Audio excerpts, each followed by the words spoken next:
Hello students, today is 27th April and today we are going to discuss about new chapter, that is chapter 5th, Measures of Central Tendency. You all have some information about this chapter as you have done this chapter in your 10th class also. You have already done this chapter in your 10th class mathematics. So let's start about this measures of central tendency. This is a chart showing you that measures central tendency can be categorized into two parts: arithmetical averages and positional averages.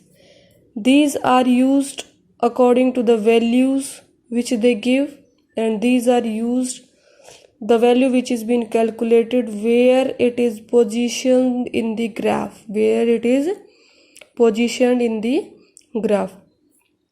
There are three arithmetical averages, that is arithmetic mean, harmonic mean and geometric mean. In our syllabus we will discuss in detail about arithmetic mean. These will come in your higher classes.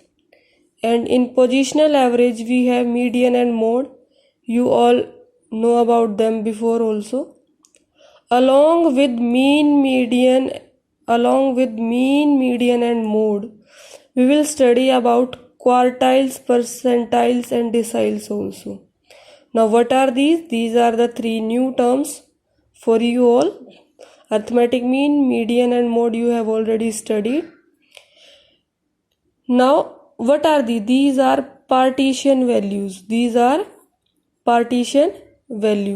In quartile we have three values, Q1, Q2 and Q3. Q2 is nothing, it is same as median only. And in percentile we have 100 values. That is P1, P2, P3 to P100. And deciles we have 10 values, D1, D2 until D10. We have 10 values. Now what is quartile? It divides into 4 equal parts. Percentile is that measure which divides into 100 equal parts, and decile is that measure which divides into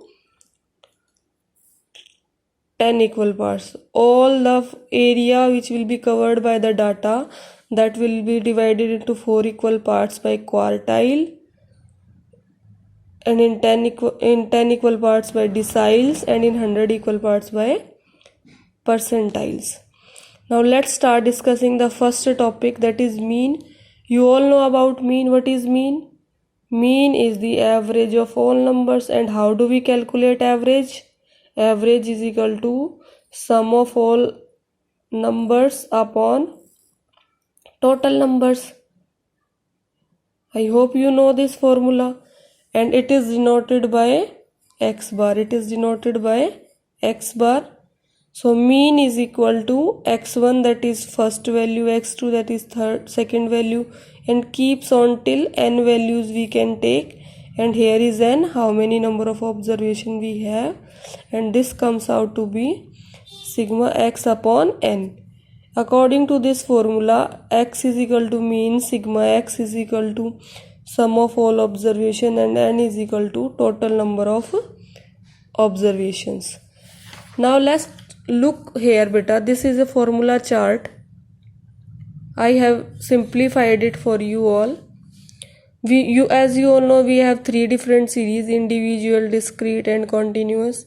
And for calculating mean we have three methods: direct method, shortcut method and step deviation method. If we are having individual series and we are going to use direct method, this will be our formula, sigma x upon n. If we are using shortcut method, we will have a plus sigma d upon a. What is a? A will be any assumed value from the x column. And how will we get d? D will be calculated, d is equal to x minus a. This again I will explain you in numerical. And then step deviation method, the formula will be a, this one. Here a will be assumed value, c will be the common factor, d dash will be calculated by this d upon c, and d will be calculated like this, x minus a. Now this is your discrete series formulas, sigma fx upon sigma f, then a, the same process, and then this is for your step deviation method. Now these are your formulas for continuous series. In continuous series, we will treat for assuming a value, the mid value column. Here we will not go to x, that is 0 to 10, that will be our x column. We will find mid value, and from mid values we will find this a, and whole process will be same as individual and discrete series. Now let's discuss one numerical is there in front of you, and in this numerical I have discussed all the three methods of individual series, that is direct method, shortcut method, and step deviation method. In question these values are given to you, student, a, b, c, d, e, its marks are given. So in direct method you have to just copy down these two columns in horizontal way, that is student, then marks will be denoted by x. You write these marks, you count these 1 2 3 4 5, it will be 5, n is equal to 5. You add these all, we have to add these all, and the add will give you 325. But how this 325 will come? 85 plus 65 plus 50 plus 75 plus 55 will give you 325. So here sigma x is 325, n is 5. When we will divide this 325 divide by 5, what we will get? 65. But we will get 65. Here this we will divide by 5. So this is your direct method. Now in your shortcut method, what you have to do, these two columns are given in question itself, you have to copy down, but you have to make this third column yourself. It is to be made by you people. And how it is to be made? First of all, you have to select any one value from these. Suppose I have selected 50. Now for you a is 50, here x is 85, a is 50, so 85 minus 50 will give you 35. 85 minus 50, it has come 85 minus 50. Now 85 minus 50 will give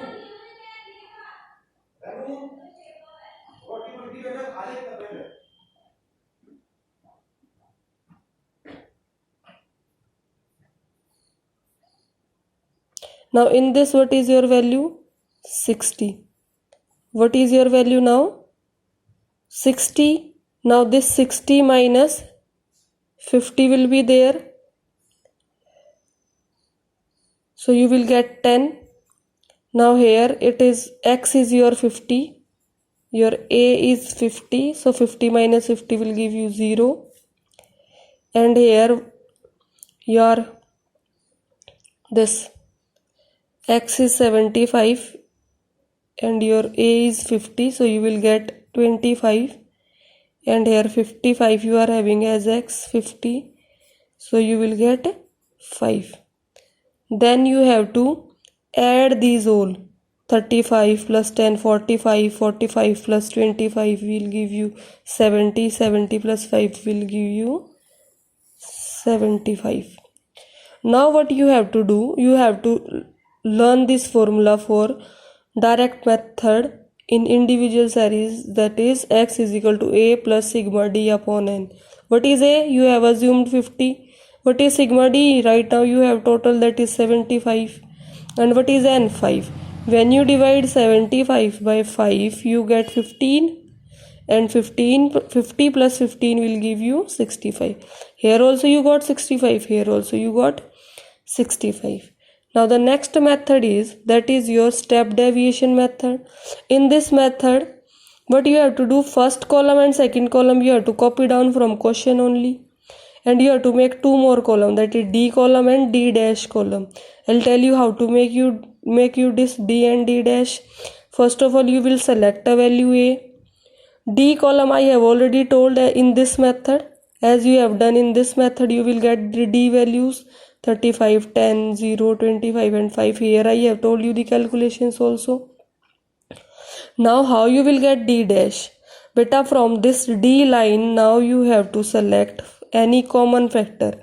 Any value which divides is all these values. Suppose I have taken 5. This 5 will divide 35 also, 10 also, 25 also. Means such a value you have to select which will divide all these values. Suppose I have selected now 5. Now at each step you have to divide and check. If you divide 35 by 5, what you will get? 7. And if you divide 10 by 5, what you will get? 2. If you will divide 0 by 5, you will get 0. And if you will divide 5, this 25 by 5, what you will get? 5. And if you divide 5 by 5, what you will get? 1. Now after dividing all these values by 5, 35 divided by 5, 7, 10 divided by 5, 2, 25 divided by 5, 5, 5 divided by 5, 1. You have to total these all. How you will total? 7, 8, 9, 14, 1, 15. You have got this 15. Now what you will do? X bar is equal to A plus sigma D dash upon N into C. What is A? 50. What is sigma D dash? Right now you have total, that is 15. What is N? N is 5. And what is C? C you have selected from this column. This is 5. So 5 will cut from 5. What will be left? 15. And 50 plus 15 will give you 65. Now from all the three methods, you have got same answer. This question was having smaller values, so you were thinking all are very easy. But in the case you have very big values, very large values, you have to find the suitable formula, suitable method you have to judge, and then you have to start solving your questions. I will be providing you some questions for practice that you have to do. Thank you and have a nice day.